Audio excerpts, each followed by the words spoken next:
Halo Sobat Saat, perkenalkan nama saya Muhammad Irfan Selamat. Kali ini saya akan melakukan podcast bersama Bu Tri mengenai tema berakhlak. Dan saya akan menanyakan nih beberapa pertanyaan. Izin Bu, untuk pertanyaan yang pertama, bisa ceritakan sedikit perjalanan karir Ibu Tri sebagai ASN Basarnas? Oke, baik. Mas Irfan ya, saya panggil Mas saja ya. Sebelumnya perkenalkan dulu, nama saya Trisia Meningsih.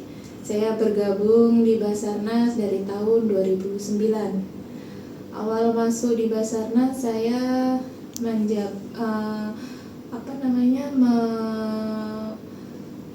menjabat ya sebagai rescuer. Nah, kemudian sampai saat ini posisi saya masih sama, masih sebagai rescuer.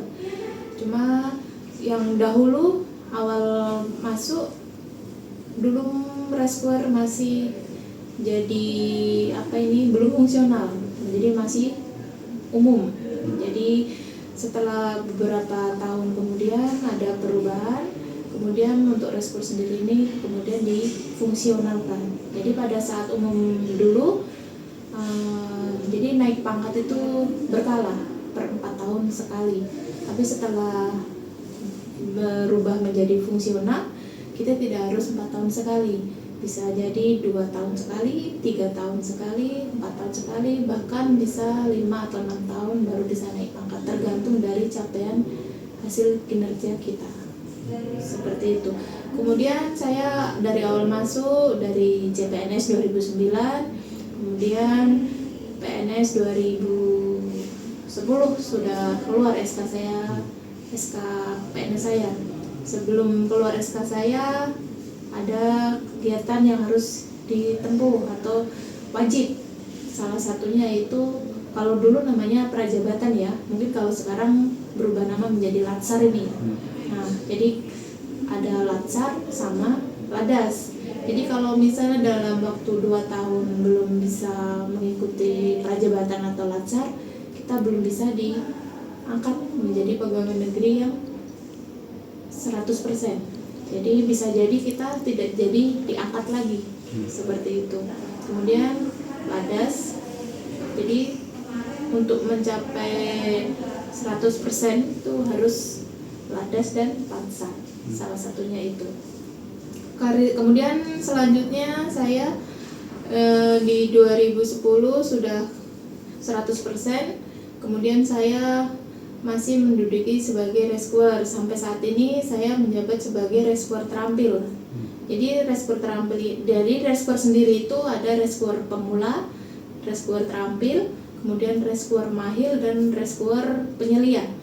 Dan untuk yang baru, misalnya di adik-adik ini yang masih CPNS ini nanti akan di 2A itu nanti ada rescuer pemula namanya. Nanti setelah 2B naik 2B hingga 2D itu namanya rescuer terampil.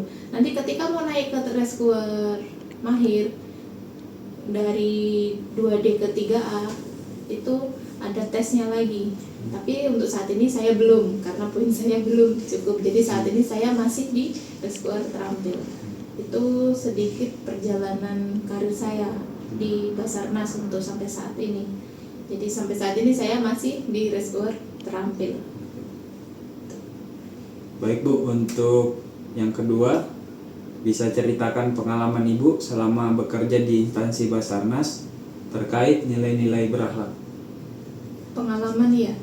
Kalau untuk pengalaman sebetulnya banyak ya, karena kita kan berkecimpung langsung dengan masyarakat, terlebih pada saat melaksanakan operasi SAR. Dari situ banyak pengalaman yang kita dapatkan. Salah satunya bagaimana kita bisa beradaptasi dengan masyarakat, terutama pada saat terjadi musibah. Jadi di situ kita mungkin sedikit diuji ya, mungkin dari segi kematangan emosi, sikap, bagaimana kita mengendalikan situasi dan kondisi yang mungkin pada saat itu mungkin bisa dibilang kurang stabil lah, mungkin dari tekanan-tekanan dari masyarakat ataupun dari pihak keluarga korban. Jadi intinya kita harus pandai-pandai mengendalikan situasi. Jangan sampai kita ikut terpancing juga. Misalnya sudah banyak nih tekanan-tekanan dari masyarakat, kita terpancing emosi kita. Kita jangan sampai itu, karena bagaimanapun kita kan pelayanan masyarakat. Jadi kita harus memberikan pelayanan yang terbaik apapun kondisinya, meskipun itu sebetulnya mungkin bertentangan dengan hati kita ya pada saat pelaksanaan. Mungkin maunya masyarakat seperti ini, padahal dalam hati kita bukan seperti itu. Tapi mau bagaimanapun kita harus memberikan yang terbaik untuk masyarakat pelayanannya dan bersikap baik kepada masyarakat dan semuanya, terutama pihak keluarga korban, rekan-rekan kita di luar, rekan-rekan kerja ya, misalnya dari instansi lain atau potensi lain yang bergabung sama kita. Jangan sampai kita istilahnya terpancing dengan situasi-situasi yang kurang baik dan akhirnya membawa kita ke situasi yang lebih rumit. Jadi paling tidak kita bisa meredam emosi, menahan amarah dan segala macam untuk mengendalikan situasi supaya lebih kondusif. Seperti itu salah satunya.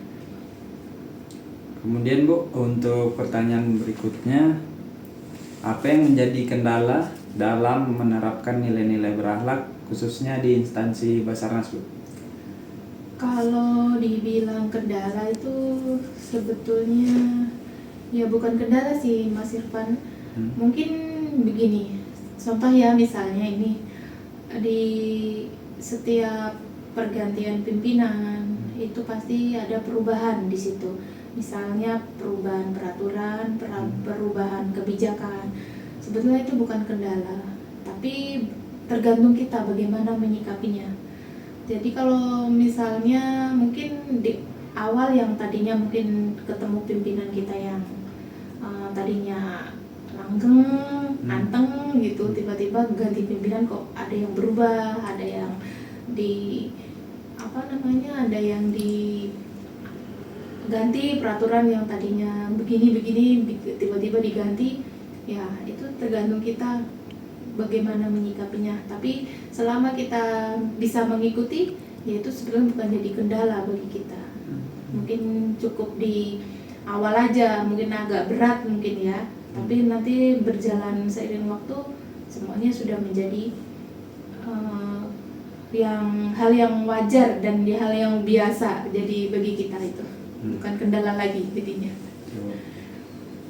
Untuk yang terakhir Bu, apa pesan Ibu untuk adik-adik CPNS Basarnas muda agar mampu menerapkan nilai berakhlak secara konsisten?